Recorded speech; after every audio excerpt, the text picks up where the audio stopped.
Chicago was a vibe. Yeah, was. Is that what you're saying? Am I looking in too much when you said was a vibe, or can it still be a vibe, or is it? Hope so. I hope so too. Hope so. When do you? Hope so. But is that stuff you're just wondering about right now, or do people start whispering at this time of year? Nah, the playoffs still going around. I think you can start talking when I think the day after the championship game. Man, Philly would be so awesome though. I would just love that. You would. Yeah, I mean, I could just show you dive bars. There's just good dive bars around there. You want me to go to Philly not to play basketball, but to get drunk? Yes, 100%. That's exactly what I'm saying for the dive bars. Incredible dive bars. Probably not great clubs, but great dive bars. Incredible dive bars. That I promise you. Have you been watching this Lakers series? I try to say I try to be the guy that's like, no, man, we lost, but I ain't watching no games. And then I turn into the guy that's like, ooh, that bitch was lit last night. You know what I'm saying? So, like, yeah, I'm watching, like, stints. I'm watching, like, second quarter, fourth quarters. I'm not watching the whole thing. Do you think that LeBron James' children underreacted after he hit that layup that tied the game with 0.8 seconds left? Because it didn't even seem like they were really smiling. I didn't see it. I didn't see the Lakers game. LeBron James hit a game-tying layup with 0.8 seconds left. His sons crossed their arms. Right. Yeah. He went right, no help. No help from the elbow guy, no help from the low man. I think he went high off the glass. Tied it up or something, right? Yeah. Yeah, I seen the highlights. Desmond Bain was quoted saying, we know LeBron's tendency to go right, and we need to scout that for 48 minutes of the game, not 47 minutes and 40 or whatever, 59 seconds. Yeah, I think maturity is a big factor in this playoff. Yeah. The two things of this playoffs, that maturity's been a big factor. And that's the problem we had last year when we played. We didn't have a lot of experience, a lot of maturity. You know what I'm saying? Like, to stick to the game plan all day, to, follow game plan, not reach at the end. I think Ja got a, wide open layup. I mean, a layup per game, one game, whole bunch of stuff, but you run into an experienced team, a team that's been, this team, Anthony Davis, LeBron James won a championship together. So, like, you around a team like that that's been through the fire, that's, they play a young team like Memphis is, they feel like they're in control, and you see the way they playing. They're beating the shit out of Memphis. LeBron James also hasn't been it was a close game, but LeBron James wasn't afraid to put his body on the line, and he took a couple charges. What does that show to the rest of his teammates, that the all-time scoring leader isn't afraid to? I'm trying to do anything it takes to win. But that's what separates the, fans look at the game of basketball during the regular season. They're like, man, Giannis is taking off from the free throw line, Joel Embiid and all that. The game kind of slows down in the playoffs. You see these teams that usually just beating the shit out of people. You see these teams starting to, like, lose a little bit because guys are sacrificing their bodies. I think Milwaukee's biggest problem, in the playoffs, that ain't nobody scared to take no charge in the playoffs against Giannis. Everybody taking charges now.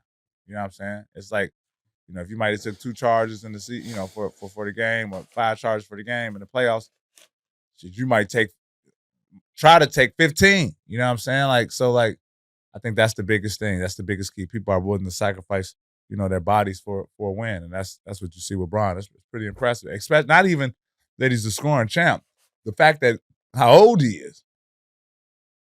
I think that you gotta, we gotta highlight that also, just his age. And, it's motherfuckers my age. And these motherfuckers 22 years old. Ain't get on the ground for a loose ball. It's him, 20 years in the NBA, in his league, doing at a high level, scoring champ. Man, I'm sacrificing everything. I'm trying to win one game, one possession. Because the playoffs is between 1-2 possessions, bro. So that's impressive. He refuses to age. He takes care of his body. Yeah, great job. Shout out to Mike. Who's Mike? his trainer. Oh, shout out to Mike. Yeah. I love Mike's. I love Mike's across the board. Hey, what's up with NBA players punching each other in the dicks? Maybe sometimes when you cross over, you miss the cross ball and you swipe. Dylan Brooks has done it. Jaren Jackson's done it. Joel Embiid has done it. James Harden has done it, all in this postseason. And I'm probably missing people. Why are these dudes? Sometimes guy get hit on the thigh. Pull a Pat Bev on you. I know somebody hit me in my stomach or my thigh, I'm gonna be rolling around that bitch. Straight up. So like you guys shot. Ooh. Run it back. Review. Look at that. You try to kill me, ref. Look at that. His prior history anyway, ref. Look at that. He's trying to kill my future generations. That's crazy, I guess. But the fact that they're ramping it up more in the playoffs. Also, I think that it's been a joy to watch Jaren Jackson Jr. play defense this year, as evidenced by the fact that he won all defense. So let's put him on the first. I'm not mad at that one. Yeah. Well, explain what he offers as a defender, because that's a team that lost Brandon Clark, that lost Steven Adams. These are two centers, and they really haven't suffered that much on interior defense with Jaren Jackson, a crazy wingspan, really athletic. But what does he bring defender to defender? He's not scared to foul. He's not scared to go after like dunk. So with those two things, you could be a above average defender with just those two things. He's not scared. I ain't scared to foul shit out of motherfuckers. I ain't scared to leave my feet. I ain't scared to get dunked on. So you got that mindset. You go get more blocks and you get dunked. You getting dunked on. I like Jaren Jackson. I like his game, bro. I really do. I like his game. I really like his game. He got a bright future. Do you consider him a classic rim protector? Yeah. And how does it make it easier as a wing defender to play defense when you have a respected rim protector behind you? I mean, you can gamble everything, though. I'm going for all steals. Oh, JJ! That's how I was spell the Lakers. I get beat. Somebody do a move, pick a roll, do pick a roll. AD! Come get me, but help, motherfucker. Get me. Go get that shit. You know what I'm saying? But yeah, so yeah, it's always fun to play with a guy like that. Hold up.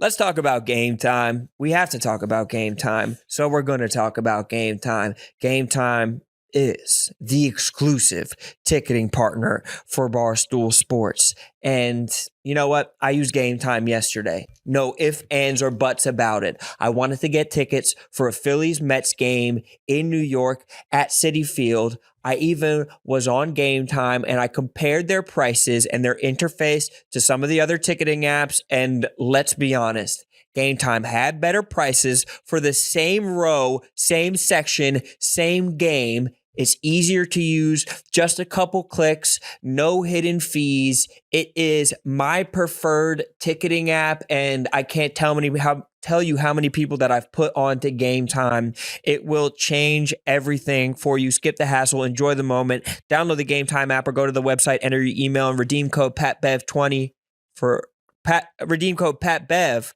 for $20 off of your first purchase. Terms apply. Game Time. Okay, let's call him first team all defense. Let's call you first team all defense. What 3 other NBA players from this season are you filling out your first team all defense with? I don't think I was first team all defense this year. Okay, I was just trying to help you out. I was trying to be so I don't think I was first or second team. I think I could have been better defensively this year. What things do you point to as you look back over the season where you say, I could have done that better? Strength. In which ways? Getting up in people's shit more. Being able to guard the post more.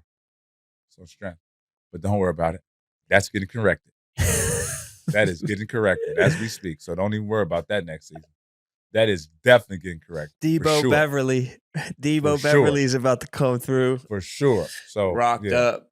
All that, I'm trying to be like Cat, get through screens and all that shit. Fuck that. So If motherfucker can't screen you because you too strong, you don't even need to get through screen. That's how I look at it. Yeah, you do I'm see busting through them bitches. I don't need to trying to be maneuvering like a cat. Fuck that. Yeah, some people just rip them off of a screen. They're like, this is not happening. Yeah, so yeah, that's what I'm on. So yeah, But back to your question, Jay McDaniels, Drew Holiday. You can say what you want. Rudy Gobert's still up there. Say what you want, and you got to go.